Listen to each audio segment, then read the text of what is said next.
धन्यवाद सूर्य नारायण जी। और यहाँ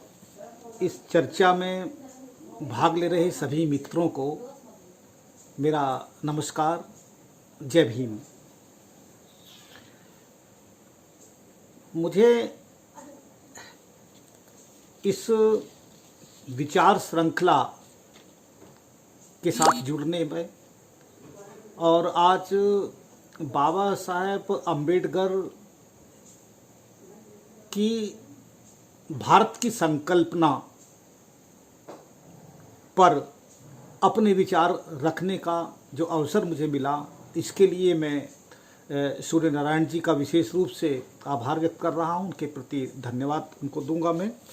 कि उन्होंने मुझे और बाकी जो मुक्तिबोध विचार मंच, साहित्य मंच के जो सभी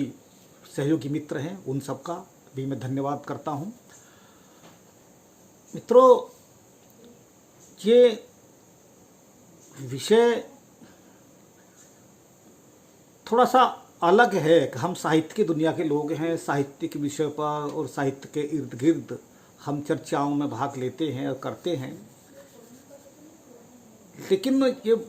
भारतीयता की अवधारणा और बाबा साहेब अम्बेडकर की संकल्पना का भारत,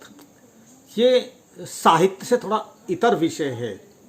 और इसलिए बहुत से लोगों के लिए इसमें मुझे पता नहीं कितना रुचिकर हो सकता है या नहीं हो सकता है, लेकिन विषय है और महत्वपूर्ण विषय मुझे लग रहा है और इसलिए मैंने तुरंत सहमति भी दी, दूसरा आयोजन छोड़ करके भी। तो मैं अपनी बात सीधे विषय पर आ रहा हूँ। देखिए, जब हम बाबा साहेब अम्बेडकर की भारत की संकल्पना की जब बात करते हैं तो उसमें हमको कि वो कैसा भारत चाहते थे, वो कौन से भारत का सपना देखते थे और कौन से भारत के लिए वो संघर्ष कर रहे थे, जूझ रहे थे। वह जो स्वाधीनता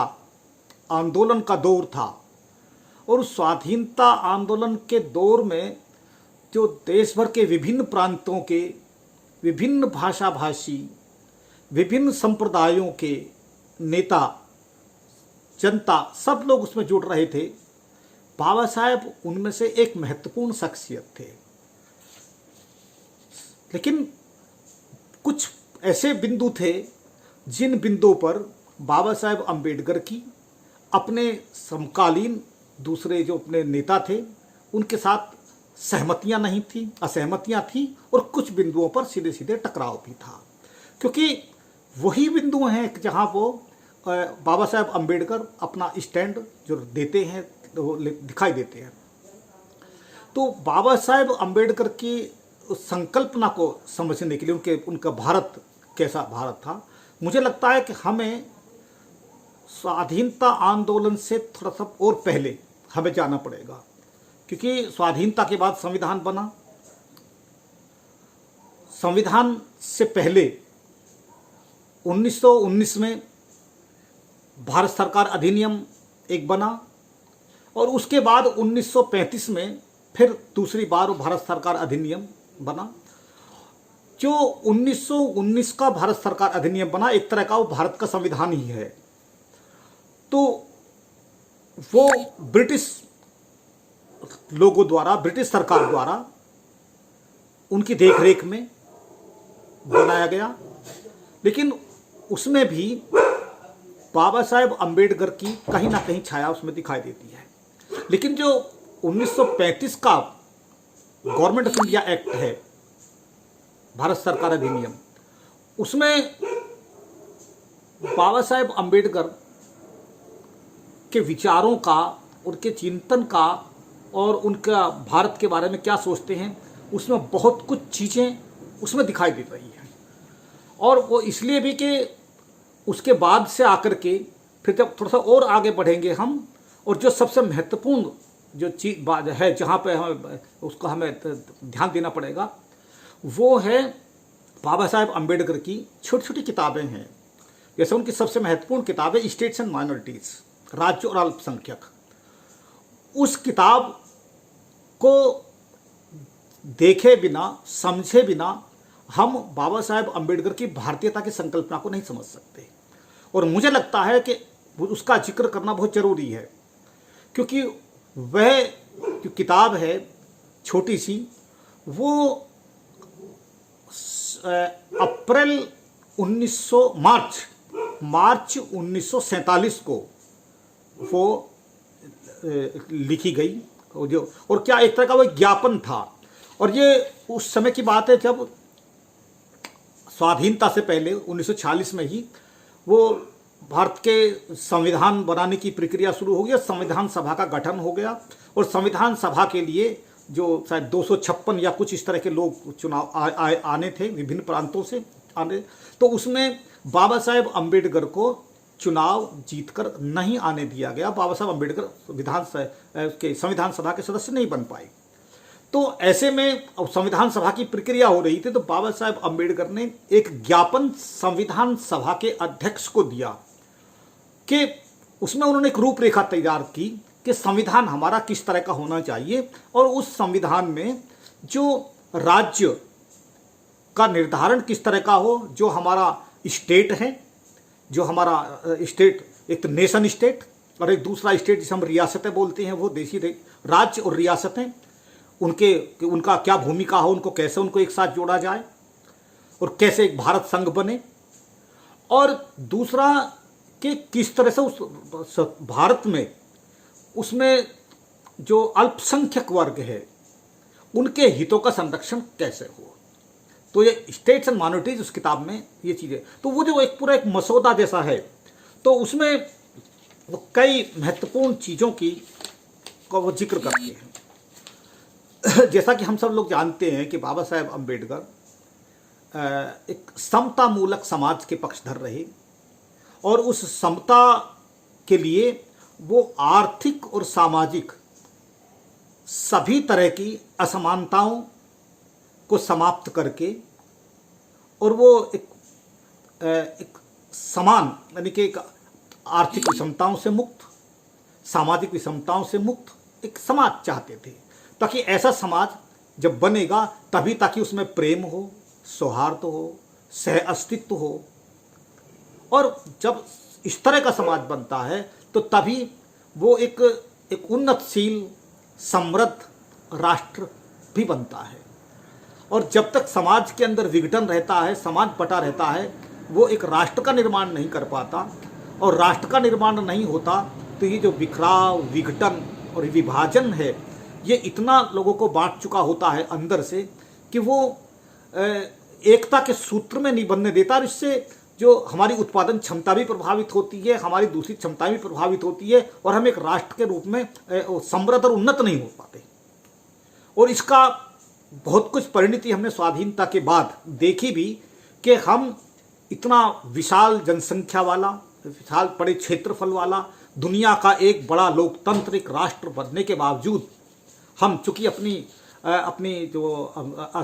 विभाजन है हमारा समाज में आज भी है, उसके कारण हम दुनिया के नक्शे पर हम एक आर्थिक रूप से उतने समृद्ध राष्ट्र नहीं बन पाए। शिक्षा के क्षेत्र में हम बहुत बड़े अच्छे इंस्टीट्यूशन नहीं दे पाए जहाँ पे दुनिया के देश विद्यार्थी आकर्षित हों, हमें वहाँ पढ़ेंगे, कैम्ब्रिज की तरह या ऑक्सफोर्ड की तरह या दूसरे विश्वविद्यालयों की तरह। हम उस तरह के कोई बहुत बड़े कोई रिसर्च मेडिकल के या उसके रिसर्च इंस्टीट्यूट हम नहीं, सेंटर नहीं बन पाए जहाँ हमारे वैज्ञानिक बहुत बड़े शोध कर सकें। तो आमतौर पर जो हमारी प्रतिभाएं हैं वो बाहर चली जाती हैं, उनको वहाँ अवसर होते हैं, यहाँ अवसर नहीं होते। तो बहुत सारी चीज़ें हैं तो जिसे हम उस रूप में हम देख सकते हैं। तो मैं सीधा वहीं से आ रहा हूँ कि जो उस माफ करना, हमारे जो भारत का जो मौजूदा संविधान है, उस संविधान की प्रस्तावना में जो पहला शब्द है, हम कहते हैं we the people of India having solemnly resolved to constitute India into a sovereign, socialist, secular, democratic republic and so on। ये जो होता है, यानी हम भारत के लोग, ये जो पहला एक चीज़ है, हम भारत के लोग, ये हम की फीलिंग, वी फीलिंग, हम की भावना है ना, ये फेलो फीलिंग है ना। तो आपस में हम अब एक सद्भाव पैदा करने वाला, हम एक हैं, एकता की भावना, हम की भावना, ये बाबा साहेब अम्बेडकर की देन है।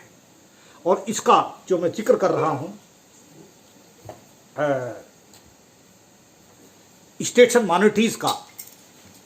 इस किताब में से ये पहला ही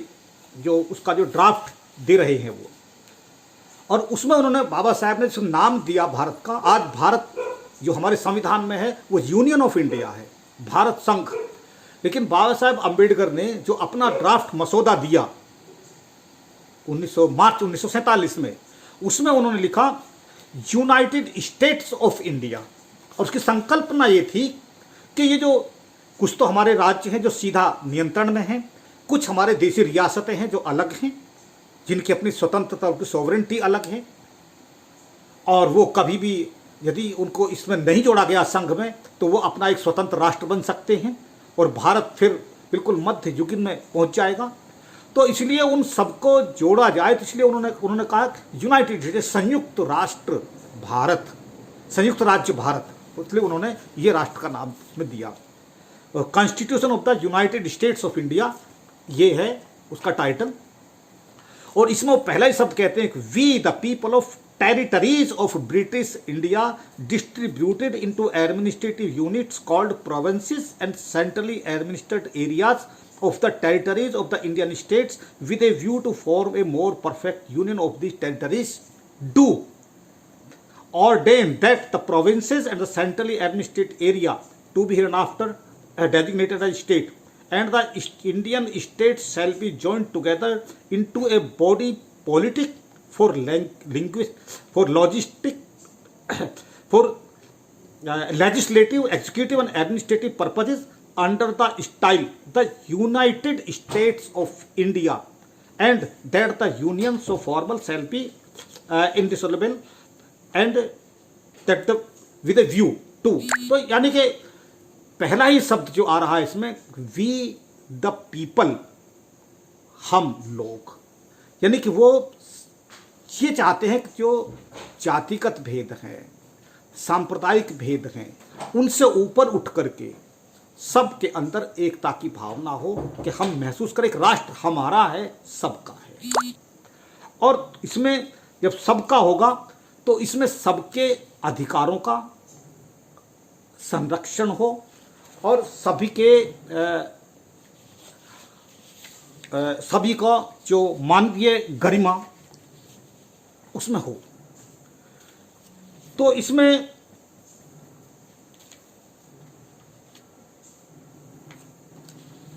दूसरा, इसके साथ हम जो और चीज़ों को जोड़ेंगे आगे चल करके, उसमें आएगा वही स्वाधीनता से पहले, जब हम 1937-38 के आसपास देखते हैं, बाबा साहब अम्बेडकर जब लेबर पार्टी का गठन करते हैं और मुंबई में रेलवे के कर्मचारी यूनियन के बहुत बड़े नेता के रूप में वो आते हैं, और वहाँ जो क्या नाम उसका, जो मुंबई जो म्यूनिसिपल कॉरपोरेशन के चुनाव होते हैं, और उसमें उनकी पार्टी के जो शायद 21 लोग उम्मीदवार वो खड़े करते हैं, और 21 में से शायद 15 उम्मीदवार उनके जीत करा जाते हैं, इतनी उनकी लोकप्रियता होती है। और वहाँ पर वो जो श्रमिकों के हित के लिए जो वो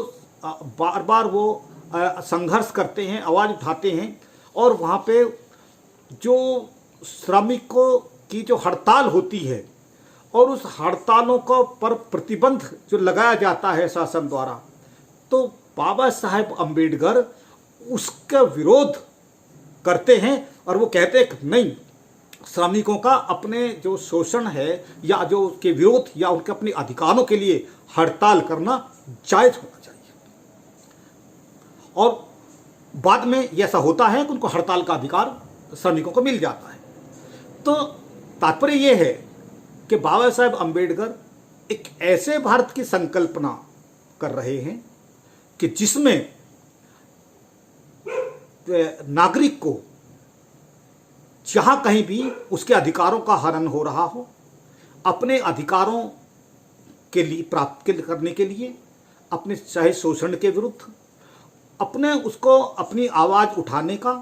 विरोध दर्ज करने का, असहमति व्यक्त करने का उसका अवसर होना चाहिए, उसकी गुंजाइश होना चाहिए कि असहमतियों के लिए जगह हो, विरोध के लिए जगह हो, और वो जहां शासन से, सत्ता से अपनी बात रख सके, अपना विरोध दर्ज कर सके। तो ये तो चीजों को बाबा साहेब तार्किक रूप से देखते हैं। चीजें जैसे जैसे आगे बढ़ती हैं वो तार्किक रूप से चीजों को, और हम सब जानते भी हैं कि, और इसमें जैसा मैंने कहा जब कॉन्स्टिट्यूशन का जब ड्राफ्ट बनाते हैं उसमें वो, तो उस ड्राफ्ट में वो जो हमारे आज के संविधान में जो फंडामेंटल राइट्स दिए हुए हैं, मूल अधिकार, वो जो मूल अधिकार हैं, वो मूल अधिकार जो इसमें अभी 6 अधिकार इस समय हैं, वो उनमें से 4 अधिकार वो ही हैं बिल्कुल जो बाबा साहब अम्बेडकर ने दिए हुए थे, लेकिन उनका नाम फंडामेंटल राइट नहीं था, ह्यूमन राइट्स के नाम से दिया था, मानव अधिकार करके दिया था उन्होंने, ये पूरा मसौदा। तो उसमें मानव अधिकार, और उसमें बहुत सारे जो मूल अधिकारों में जो था उनका, तो उसमें एक था पहला ये, जो उनका बाबा साहब का जो विचार था मूल अधिकारों के बारे में, कि कोई भी राज्य ऐसी कोई विधि या प्रथा नहीं बनाएगा जो नागरिकों के विशेष अधिकारों को कम करती हो, और न ही कोई राज्य विधि की सम्यक प्रक्रिया के बिना किसी व्यक्ति को जीवन, स्वाधीनता और संपत्ति से वंचित करेगा। एक तो ये था, यानी कि संपत्ति का अधिकार हो, और अपनी जो आजीविका है उसका अधिकार हो, और व्यक्ति को स्वतंत्रता का अधिकार हो। ये इसमें वो ये पहला ये अधिकार कह रहे हैं। दूसरा कह रहे हैं वो सभी नागरिक विधि के अंतर्गत समान हैं, यानी कि एक न्याय का शासन हो, और न्याय के समक्ष सब बराबर होने चाहिए।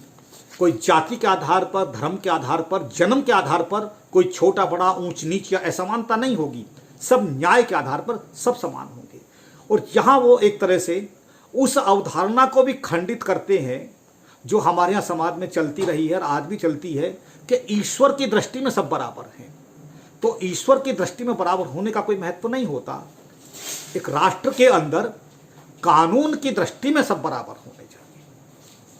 क्योंकि अंततः सब मनुष्य हैं, वही नागरिक हैं।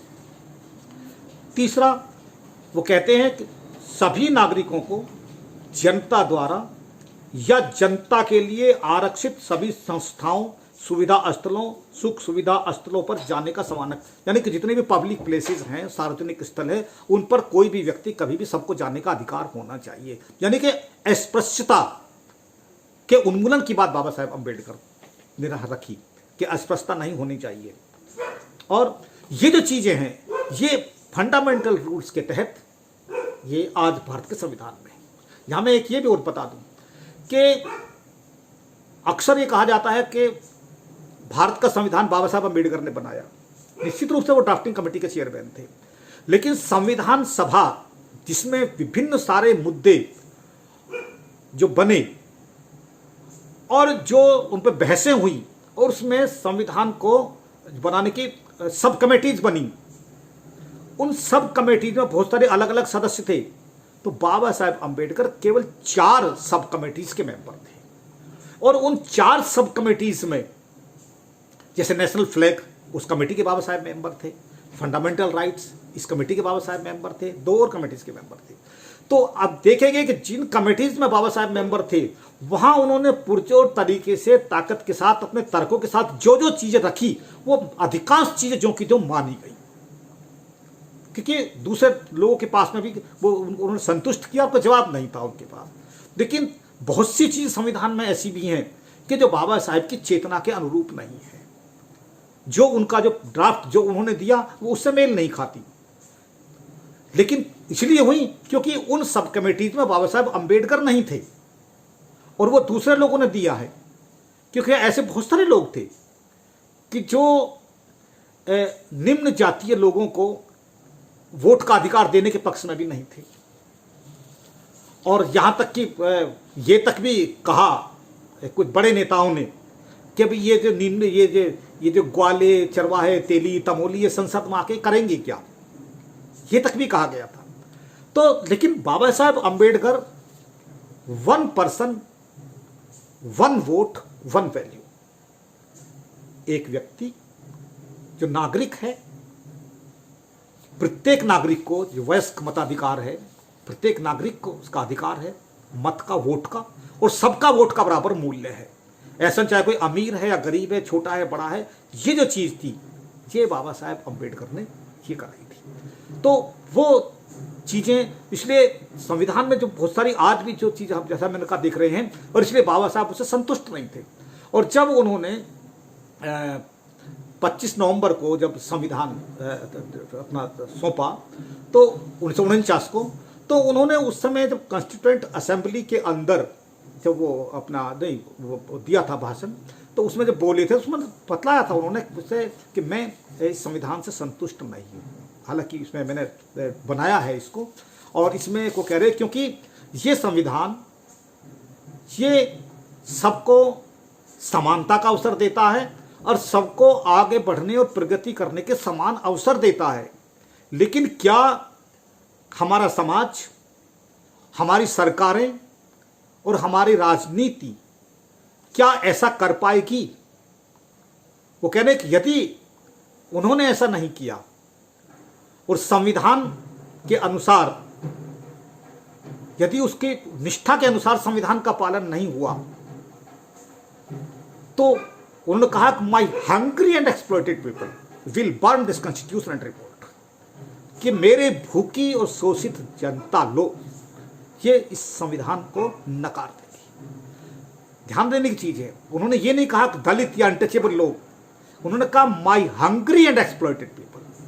मेरे लोग, भूखे लोग, नंगे लोग, शोषित लोग, यदि उनके हितों का संरक्षण नहीं हुआ। और उसका कारण यह था कि उन्होंने ये कहा कि आज से संविधान लागू होने के बाद से तो यहां न्याय का शासन हो जाएगा, लेकिन समाज धर्म द्वारा संचालित है। और यह बहुत बड़ा द्वंद्व है कि धर्म की संस्था बहुत हावी है और धर्म की संस्था संविधान की संस्था को यदि दबा देगी, संविधान पर हावी हो जाएगी, तो संविधान का उसकी जो भावना है उसके अनुरूप अमल नहीं हो पाएगा। यही आज भी हो रहा है कि जो संविधान तर्क को बाबा साहेब अम्बेडकर जिस भारत की संकल्पना करते हैं, वो उस भारत में वो चाहते हैं कि भारत में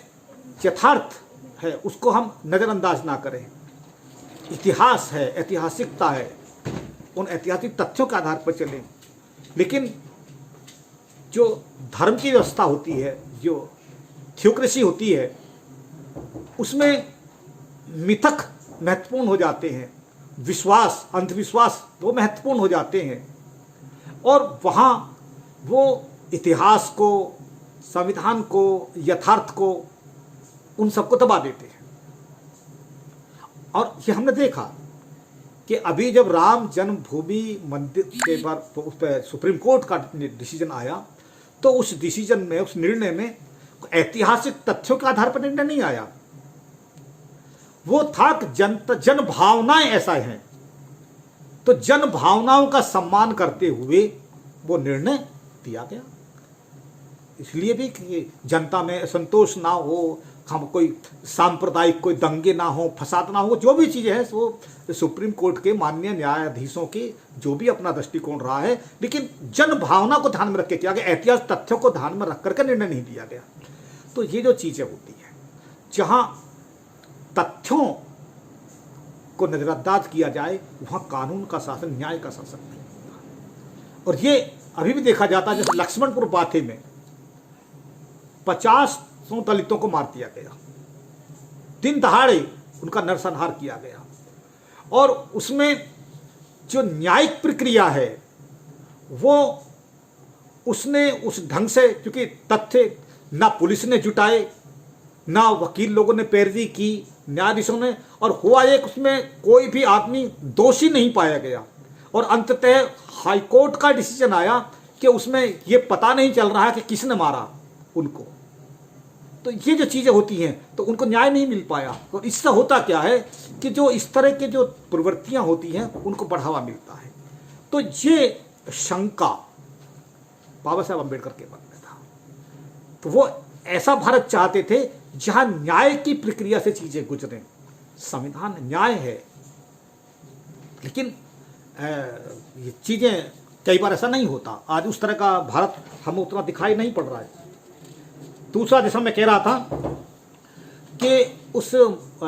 मानव अधिकारों में वो ये भी कानून है, संघ सरकार किसी भी समुदाय के उत्पीड़न के विरुद्ध और भारत के किसी भी हिस्से में होने वाली हिंसा या आंतरिक अशांति के विरुद्ध संरक्षण की गारंटी। जैसे मैंने पहले कहा कि जो शोषण के विरुद्ध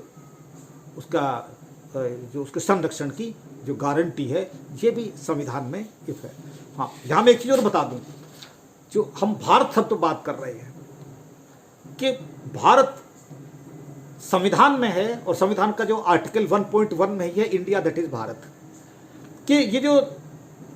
नामकरण वाली जो समिति थी, बाबा साहेब अम्बेडकर इसके भी मेंबर थे, और इसीलिए वहाँ जब नाम आया कि उसका क्या नाम होना चाहिए, ये नाम होना चाहिए, तो वहाँ कुछ लोगों ने हिंदुस्तान होना चाहिए, वो होना चाहिए, ये, तो वहाँ बाबा साहब अम्बेडकर क्या नहीं, वहाँ दृढ़ता के साथ रखा कि ये भारत होना चाहिए। और भारत मतलब उन्होंने इंडिया शब्द का इस्तेमाल किया कि इंडिया होना चाहिए, क्योंकि उससे पहले भी जो दस्तावेजों में जहाँ कहीं भी है, कहीं हिंदुस्तान नहीं है, सब जगह इंडिया है। जो ब्रिटिश शासन के अंदर भी जहाँ है वहाँ भी इंडिया है, इतिहास में इंडिया है, हर जगह इंडिया है। तो कहा कि ये भारत इंडिया होना चाहिए, लेकिन इंडिया का नाम क्या हो, तो कुछ ने कहा चलो अंग्रेजी में इंडिया हो, लेकिन हिंदी में उसको हिंदुस्तान रहेगा या ये रहेगा। तो ये चूंकि हिंदुस्तान और ये तो उस किसी धर्म के साथ में, संप्रदाय के साथ जोड़ना वो पहचान के लिए पक्ष में नहीं थे, इसलिए बाबा साहब अम्बेडकर ने इस बात पर जोर दिया था कि इसका नाम भारत ही होना चाहिए, कि भारत से इसकी पहचान है। और तो ये जो इसलिए वो जो भारत की संकल्पना है, वही बाबा साहब अम्बेडकर ने भी जो अपना जो दिया, तो we the people of United States of India, हम भारत स्वतंत्र क्या नाम है, संयुक्त राज्य भारत के नागरिक, भारत शब्द का बाबा साहब ने भी यहाँ इस्तेमाल किया है भारत का। तो ये बहुत बड़ी चीज़ है। लेकिन हुआ ये कि ये जो स्वाधीनता आंदोलन का दौर था, इसमें सब लोग कर रहे थे, वहाँ उस संकल्पना में ही कुछ चीज़ें गड़बड़ थी। बाबा साहब जैसे लोग थे जो भारत की संकल्पना को और भारतीयता को संकल्पना को लेकर काम कर रहे थे और आगे बढ़ रहे थे, लेकिन दूसरे नेता उनकी भारतीयता की संकल्पना उतनी पुष्ट नहीं थी, उनके अंदर कहीं उनके धार्मिक आग्रह या सांप्रदायिक आग्रह अधिक काम कर रहे थे। इसलिए आप देखेंगे कि इस भारतीयता की अवधारणा को सबसे ज्यादा पलीता यदि किसी ने लगाया तो गांधी जी ने लगाया। मुझे क्षमा करेंगे कुछ लोग, कारण ये कि जब भाषा की बात आई तो कभी कौन सी एक भाषा हो, तो उस समय स्वाधीनता आंदोलन के दौर में ही भाषा का आने लगा था कि भाई हमारी कौन सी एक भाषा होनी चाहिए, ये होना चाहिए। और तो उसमें तो हिंदी के ऊपर एक सहमति बनी कि भाई हिंदी होनी चाहिए, पूरे देश भर में सब लोग उसे पहचानते हैं, बोलते हैं, सब समझते हैं, अधिकांश लोग। तो हिंदी, जब हिंदी का नाम आया तो गांधी जी ने उसको कहा कि ये हिंदुस्तानी हिंदी होनी चाहिए, हिंदुस्तानी। तो उन्हें हिंदू हिंदी नहीं कहा, उन्होंने कहा हिंदुस्तानी। हिंदुस्तानी आते ही सब उसका एक अलग तरह का हो गया, और हिंदुस्तानी प्रचार सभा, वो आज भी हमें हिंदुस्तानी प्रचार सभा दिखाई देती है। तो वो जो हिंदुस्तानी कहते ही उसका आग्रह दूसरा बदल जाता है, और इसीलिए वहाँ पे सुभाष चंद्र बोस हैं तो वो अपना जय हिंद बोलते हैं, हिंद बोलते हैं, क्योंकि जय भारत नहीं बोलते। और आज भी जय हिंद बोलते हैं, हिंदुस्तान बोलते हैं, हिंद बोलते हैं, जो कि संविधान से उसका कोई संबंध नहीं बनता। जय हिंद शब्द का संविधान से कोई रिश्ता नहीं है, हिंदुस्तान शब्द का संवैधानिक शब्द नहीं है। लेकिन हमारे प्रचलन में भारत शब्द नहीं बोला जाता, हिंदुस्तान बोला जाता है, जय हिंद बोला जाता है। तो ये जो चीजें हैं, अब क्योंकि भारत कहने से हम सांप्रदायिकता से ऊपर उठ जाते हैं, हम जातीयता से ऊपर उठ जाते हैं, हम अपनी संकीर्णताओं से ऊपर उठ जाते हैं, और हम सब एकता का अनुभव करते हैं। लेकिन जैसे ही अब होने लगता है, जैसे टू नेशन थ्योरी में तो वो पाकिस्तान है तो वो एक अलग तरह का वो धार्मिक सांप्रदायिक राष्ट्र है, तो हिंदुस्तान है ये दूसरा सांप्रदायिक राष्ट्र है, तो ये सांप्रदायिक राष्ट्र बन जाता है। तो ये भारतीयता को, अवधारणा को ये ध्वस्त करती है ये चीज़ें। कम से कम बाबा साहेब अम्बेडकर का भारत उस तरह का भारत नहीं था। तो बाबा साहेब अम्बेडकर का मैं बहुत विस्तार में नहीं जा रहा हूँ, इस समय बहुत ज़्यादा हो जाएगा। तो बाबा साहेब अम्बेडकर चाहते थे समता मूलक समाज चाहते थे, जिसमें प्रेम हो, सौहार्द हो, सह अस्तित्व हो, उसके साथ लोग रहें। दूसरा, जैसा मैंने कहा कि वो समृद्ध, और उन्नतशील राष्ट्र चाहते थे। और वो तभी हो सकता था जब समाज बनेगा, समतामूलक समाज बनेगा, लोग मिलजुल कर रहेंगे। तो वो फैक्ट्रियों में काम करें, कहीं भी काम करें, तो वहाँ पे वो प्यार के साथ जब मिलजुल कर काम करते हैं सद्भाव के साथ में, तो हमारी उत्पादन क्षमता का भी विकास होता है। और जब उत्पादन हमारा अच्छा होता है तो उस पर क्या होता है, हम आयात पर निर्भर नहीं होते, हम निर्यात करने की स्थिति में आते हैं और हमारे पास हम अधिक से अधिक विदेशी मुद्रा हम अर्जित कर लेते हैं और हम समृद्ध राष्ट्र बन जाते हैं। तीसरा, जैसा मैंने कहा कि न्याय का शासन हो, संविधान का महत्व और संविधान का सम्मान हो, और हम दूसरी जो संकीर्णताएं हैं उनसे हम ऊपर होने चाहिए। दूसरा, उसमें जो अल्पसंख्यक वर्ग हैं, यहाँ एक महत्वपूर्ण चीज़ ये भी है, जो स्टेट्स एंड माइनॉरिटीज जिस किताब की बात कर रहा हूँ, उस अल्पसंख्यक शब्द में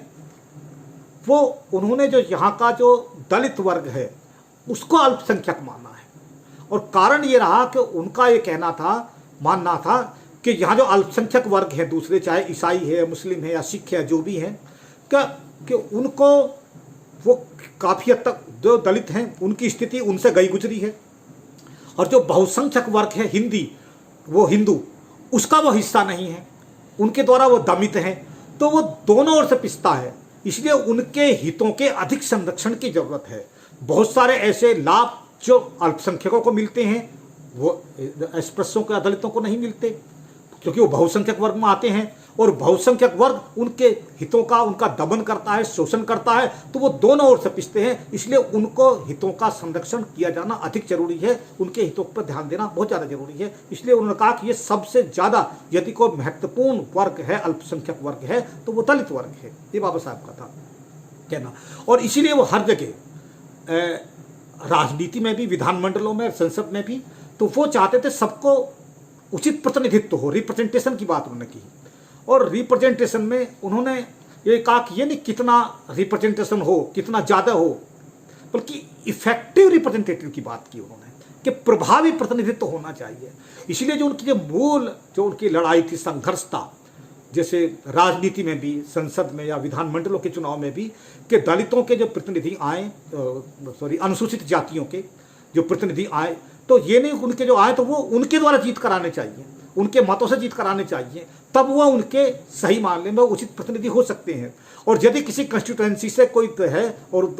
अनुसूचित जाति का या जनजाति का कोई उम्मीदवार जीत कर आता है और दूसरे मतों की बहुत संख्या है, उनके मतों से जीत कराएगा, तो वह अपने वर्ग के हितों का संरक्षण नहीं करेगा, वो उनके हितों का संरक्षण करेगा जो उसकी राजनीतिक दल होगा, जो नेता होंगे या जो वर्ग जो उसे जिता के ला रहा है, तो वो अपने लोगों के वोट से जीत कर नहीं आ रहा। इसलिए उन्होंने कहा कि इफेक्टिव रिप्रेजेंटेशन होना चाहिए। और जो पूना पैक्ट हुआ था, पूना पैक्ट भी उसका आधार ये था कि बाबा साहेब अम्बेडकर ने जो साइमन कमीशन के माध्यम से जो चीज़ें, जो सेपरेट इलेक्टोरल की व्यवस्था अनटचेबल्स लोगों के लिए अनुसूचित करा ली थी, कि उनको ये अलग से उनका मत देने का और उसका अपने उम्मीदवार चुनने का अधिकार हो, गांधी जी उसे एक अलगाववादी दृष्टि से देख रहे थे, आमरण अनशन किया। तो जब सहमति हुई और उनके लिए आरक्षण व्यवस्था हुई, तो बाबा साहब ने आरक्षण नहीं कहा, उन्होंने प्रतिनिधित्व कहा, हमें प्रतिनिधित्व चाहिए अपना, और जिसे हम आज आरक्षण कहते हैं वो रिप्रेजेंटेशन है, रिजर्वेशन नहीं है। तो उसमें यह था कि यह आश्वासन दिया गया था कि हाँ, कि उनके इस चीज़ में कोई उनके ये प्रभावी नहीं होगा और उनका जो प्रतिनिधित्व है वो इफेक्टिव रहेगा। लेकिन बाद में ऐसा नहीं हुआ और बाबा साहब अम्बेडकर ने इस बात को कहा, स्वीकार किया कि ये उस जो पूना पैक्ट से जो संभावनाएं थी या जो होना था ये था, वो उस तरह का वो नहीं हो पाया, उस भावना के अनुसार जो उनका जो प्रतिनिधित्व है, प्रभावी प्रतिनिधित्व, वो नहीं हो पाया। तो उससे उनको बहुत निराशा हुई। और वही जो सरकारी सेवाओं में भी जो प्रतिनिधित्व, उसके दो कारण हैं। ये प्रतिनिधित्व या जिसे हम रिजर्वेशन भी कहते हैं, आरक्षण भी, ये अलगाव का मामला नहीं है, ये राष्ट्र निर्माण की प्रक्रिया का एक महत्वपूर्ण हिस्सा है। ये सोचने की जरूरत है। आप देखेंगे कि जब अनुसूचित जाति और जनजातियों के लोग आरक्षित पदों के तहत सरकारी सेवाओं में आए, तो सरकारी दफ्तरों में साथ साथ सवर्ण, अवर्ण, अस्पृश्य, अस्पृश्य सब साथ काम किया। और जो उच्च जातीय या उच्च वर्णों के जो लोग थे, जो निम्न वर्णों से नफरत करते थे उनकी ये बाध्यता हो गई कि उन्हें उनके साथ काम करना है। तो धीरे धीरे वो स्वीकृति हो गई और वो काम करने के साथ में दफ्तर के माहौल में वो साथ काम करने लगे। पहले ये था कि उनके जैसे बाबा साहब अम्बेडकर के सामने भी आया कि उनको जो सबके लिए अधिकारियों के लिए रखा, कार्मिकों के लिए कहा उस घड़े से पानी नहीं लेने दिया, तुम्हारा अपना अलग हो, पानी पीने का होगा। लेकिन दफ्तरों में धीरे धीरे व्यवस्था ये बदल गई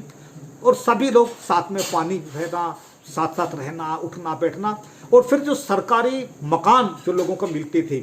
उसमें कोई आरक्षण नहीं होता था, कोई अलग नहीं होता था, सभी मिलजुल के कहीं भी जिसको अलॉट हो जाता था, जहाँ आवंटित हो गया तो सभी लोग रहता मिलजुल कर रहना शुरू किया। वहीं उनके बच्चे स्कूलों में जाना, साथ खेलना, ये करना। तो उससे एक समाज में एक समता के वातावरण का निर्माण हुआ। इसलिए चाहे अब वो एलटीसी पर जा रहे हैं तो रेलों में सफ़र कर रहे हैं, बसों में सफ़र कर रहे हैं, साथ साथ तो बहुत सारी चीज़ें बदली।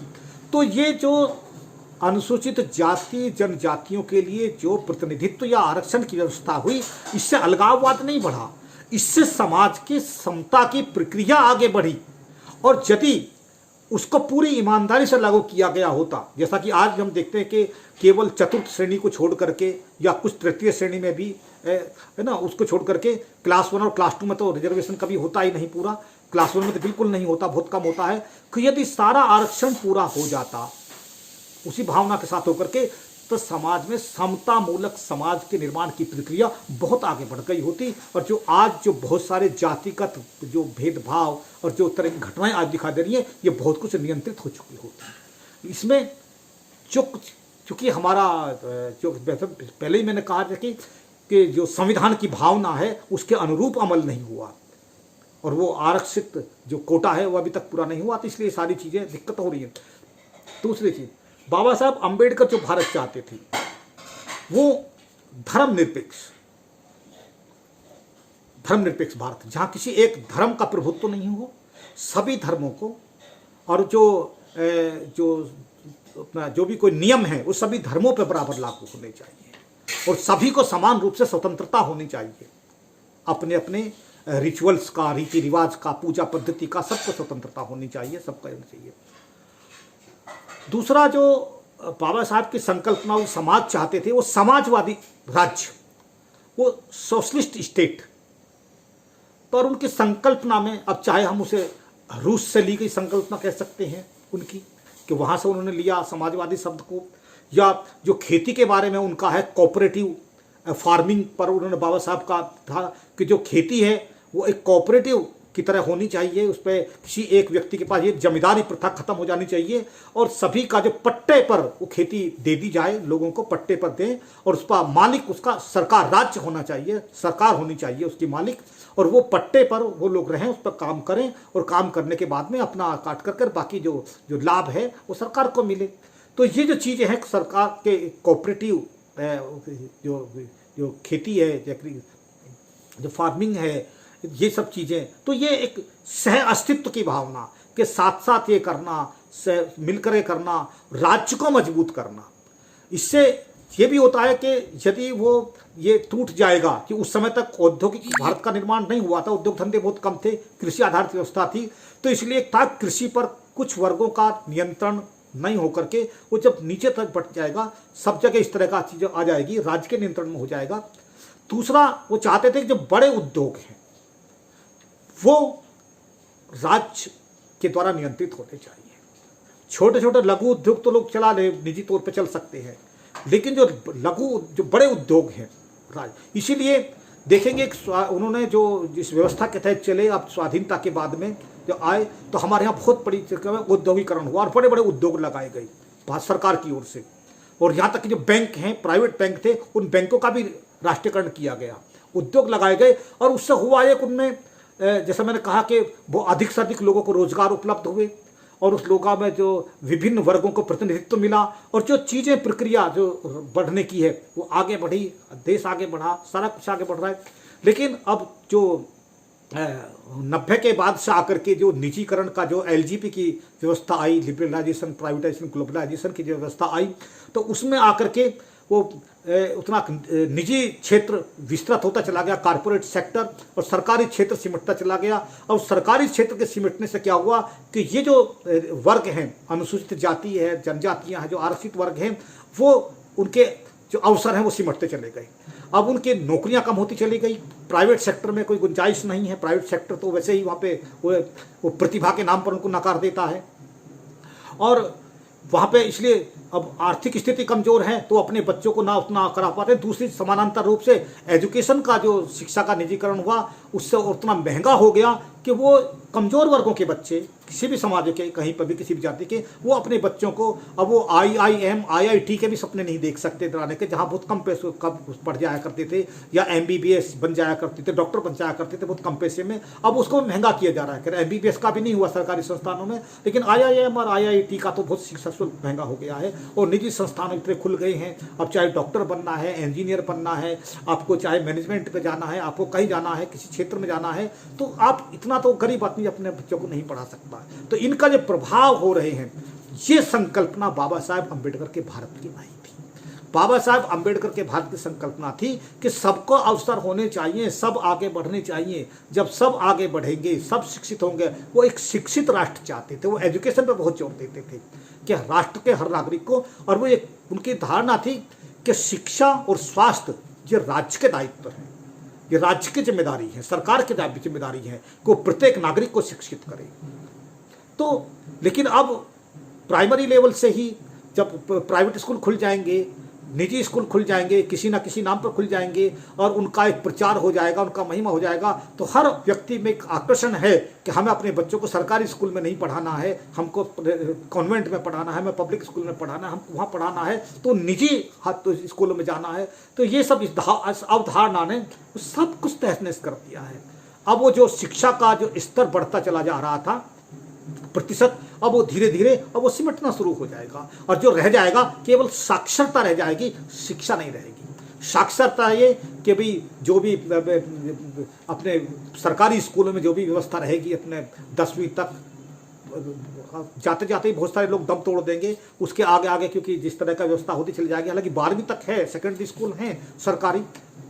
और वहाँ पर शिक्षा थोड़ी फीस कम है तो गरीब बच्चे पढ़ा सकते हैं, लेकिन जो वहाँ का सुविधाएं सरकार द्वारा दी जा रही हैं, जो इस तरह की स्थिति है वो हम सब लोग परिचित हैं। और कितने लोग, कितने सरकारी अधिकारी, कितने राजनेता, कितने दूसरे जो लोग हैं वो अपने बच्चों को सरकारी स्कूलों में पढ़ाते हैं, हम सबसे छिपी हुई नहीं है ये सब चीज़ें। और इसलिए उनके प्रति कोई जागरूकता भी नहीं है कि कहीं सरकारी स्कूलों में संडास नहीं है, कहीं पानी नहीं है, कहीं कोई सुविधा नहीं है, कहीं कुछ नहीं है। तो वो सब जो चल रहा है, तो इस तरह की संकल्पना कम से कम ये बाबा साहब की नहीं थी। दूसरी चीज, बाबा साहब चाहते थे भ्रष्टाचार मुक्त भारत, वो जो किसी भी रूप में भ्रष्टाचार और मूल्य आधारित राजनीति। इसलिए बाबा साहब ने कभी भी भ्रष्टाचार को ना संरक्षण दिया, ना उसका समर्थन किया। और वो उन्होंने जो राजनीति में भी, उन्होंने कहा कि राजनीति में भी मूल्य आधारित होनी चाहिए। तो मूल्य आधारित होगी राजनीति तो तभी वो स्वच्छ प्रशासन दे सकेगी। और यदि राजनीति मूल्य आधारित नहीं होगी, राजनीति किसी दूसरे चीज़ों से संचालित होने लगेगी, राजनीति धर्म से या पूंजी से संचालित होने लगेगी, तो वो समाज के साथ, जनता के साथ न्याय नहीं कर सकेगी, वो नागरिक के साथ न्याय नहीं करेगी। वो धर्म या पूंजीपति जो वर्ग है वो उनके हितों का संरक्षण करेगी, वो जनता के हितों का संरक्षण नहीं करेगी। तो बाबा साहब अम्बेडकर की चेतना में हर जगह नागरिक है, नागरिक की चिंता है, मनुष्य की चिंता है, मनुष्यता की चिंता है, उसको बचाने की चिंता है। और इसीलिए वो उनके अधिक से उनका जोर डेमोक्रेसी पर है, लोकतंत्र पर है। और वो लोकतंत्र केवल राजनीतिक लोकतंत्र नहीं, उससे पहले सामाजिक लोकतंत्र पर वो जोर देते हैं कि राजनीतिक से पहले जो लोकतंत्र केवल सरकार का स्वरूप नहीं है, वो कहते हैं कि लोकतंत्र एक जीवन पद्धति है, it is a way to life है कि हमें कैसे जीना चाहिए। और लोकतंत्र हमको आपस में सद्भाव के साथ, प्यार के साथ, एकता के साथ जीना सिखाता है लोकतंत्र। और वे इसलिए क्योंकि लोकतांत्रिक भारत चाहते हैं, लोकतांत्रिक समाज चाहते हैं। और लोकतंत्र तभी पनप सकता है जब असमानताएं ना हो,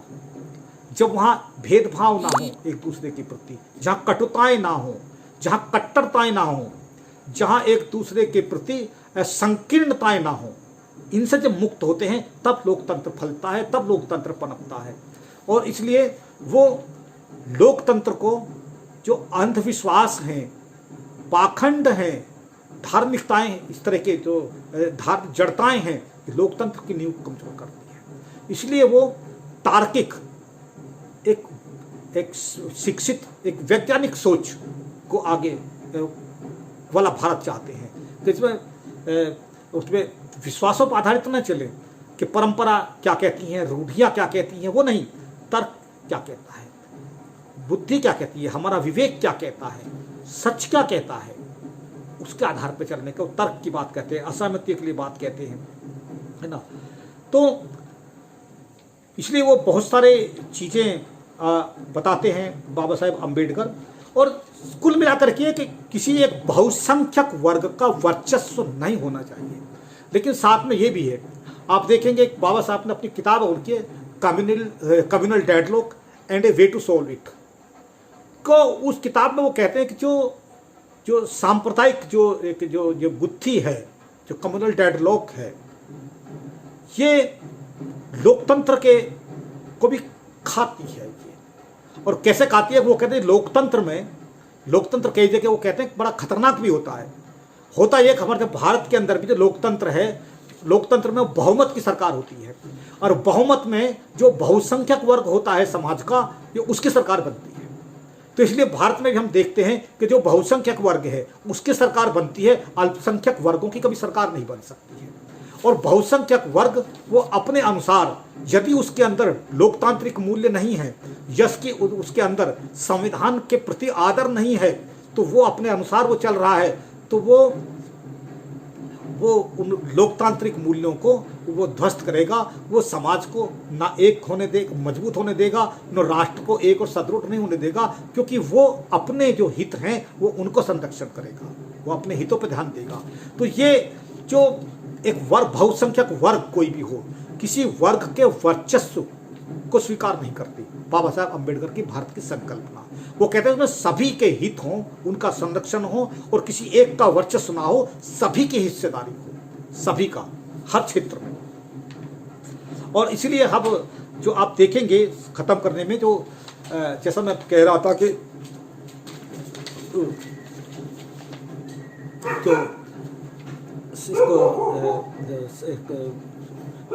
सांप्रदायिकता को लेकर के और विभाजन को लेकर के जो बहुत सारी चीज़ें होती हैं, तो उसमें हम देखते हैं कि उसमें इस धारणा ने भारत विभाजन के समय भी काम किया। बाबा साहब अम्बेडकर नहीं चाहते थे, उनकी किताब थॉट्स ऑन पाकिस्तान पढ़ेंगे या दूसरी चीज़ें और पढ़ेंगे जहाँ पर देते हैं, तो वो पाकिस्तान के बंटवारे के पक्ष में नहीं है, बल्कि जो उन्होंने कम्युनल डेडलॉक वाली किताब में जो दिया है, और दूसरी चीज़ों में भी कि जो हमारी जो सांप्रदायिक समस्या उसे कैसे हम हल करें, उसमें उन्होंने कहा है कि ये कोई अच्छा समाधान नहीं है। हालांकि निर्णय हो गया कि अब ये कि एक अलग राष्ट्र बन जाएगा और पाकिस्तान राष्ट्र बन जाएगा, लेकिन वो कह रहे मैं इससे सहमत नहीं हो रहा। वो कह रहे इसके बिना, कह रहे कि जो मैं अपना तर्क दे रहा हूँ, जो मैं अपना सुझाव दे रहा हूँ, यदि इस पर अमल किया जाए तो भारत विभाजित होने से बच सकता है और मुसलमानों के भी हितों का संरक्षण हो सकता है। ये बाबा साहब अम्बेडकर की धारणा थी। वो विभाजन, वो एक मजबूत और सशक्त भारत चाहते हैं। इसलिए वो जो रियासतें थी, उन रियासतों को वो स्वतंत्र, उनकी संप्रभुता को स्वीकार नहीं किया। उन्होंने कहा कि रियासतें भारत संघ का हिस्सा होनी ही चाहिए, उनको अलग से अधिकार नहीं दिए जाएंगे। दूसरा और महत्वपूर्ण पक्ष ये भी कि जो हमारे यहाँ जो भाषाई आधार पर राज्यों का निर्धारण हुआ, बाबा साहब उसके भी पक्षधर नहीं थे। उनकी ये मान्यता थी कि जो भाषाई जो राज्य होते हैं, भाषा के आधार पर राज्यों का गठन होता है, तो राज्य और राष्ट्र में कोई बहुत अंतर नहीं होता उस तरह से लेकर के। तो क्योंकि जहाँ भाषाई राज्य होता है वहाँ उसकी अपनी क्षेत्रीय जो भाषा होती है वो उसकी राजभाषा हो जाती है, ऑफिशियल लैंग्वेज हो जाती है। तो वो कहते हैं बहुत आसानी से उस राज्य का स्वतंत्र राष्ट्र में होना बहुत संभव हो जाता है कि जहाँ उसकी अपनी सॉवरेंटी हो गई, अपनी भाषा का आधार पर एक ही भाषा भाषी लोग हो गए, उनकी अपनी राजभाषा हो गई, और वहाँ पर उनका जो हो जाता है तो बहुत आसानी के साथ में वो। और वो कहते हैं कि यदि ऐसा होता है, यदि भाषा के आधार पर राज्यों का निर्धारण होता, राज्यों का गठन होता है, तो कह रहे कि ये हमको फिर मध्ययुगीन स्थिति पर ले सकता है, जहाँ हम अलग अलग बहुत सैकड़ों हिस्सों में हम विभाजित थे। तो हाँ, इस तरह का, तो इसलिए वो इसका भी उन्होंने कहा भाषा के आधार पर भी नहीं, इसलिए एक ही भाषा को महत्व दिया जाए, राष्ट्र के आधार पर एक भाषा को। और वो जो जो जो राज्यों का हो, तो राज्यों का जो स्थापना है, उनका जो गठन है, वो भाषा के आधार पर नहीं होना चाहिए, वो धर्म के आधार पर भी नहीं होना चाहिए, वो एक के जो जनसंख्या के आधार पर हो सकता है, या उसकी जो भूमि है, लैंड, उसके आधार पर, भौगोलिक आधार पर हो सकता है, अन्य चीज़ों के आधार पर होता, इन आधारों पर नहीं हो सकता। तो ये बहुत चीज़ें, ये और भी बहुत सारी चीज़ें हैं। तो कहने का मतलब केवल ये है कि जो बाबा साहब अम्बेडकर की संकल्पना का भारत है, वो भारत है एक समतामूलक,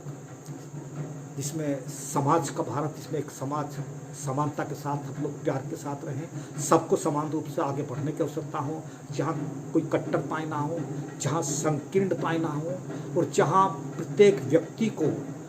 खुले रूप से आगे बढ़ने की, सोचने की, अपने आगे सब सके उनके लिए समान अवसर हो। मित्रों, मैं देख रहा हूँ समय 40-45 मिनट मुझे बोलना था, लेकिन मैं कुछ आगे क्रॉस कर गया हूँ। अतिक्रमण करना कभी भी उचित नहीं होता, और मैं अनुशासित व्यक्ति हूँ, अनुशासन में रहना चाहता हूँ। मैं अपनी बात को यहाँ विराम देता हूँ, और आप सभी मित्रों ने यहाँ सुना, जो भी जैसे भी मेरे विचार थे, आपको जैसे भी लगे, आपने धैर्य के साथ सुना। सब लोगों को एक बार फिर नमस्ते, जय हिंद।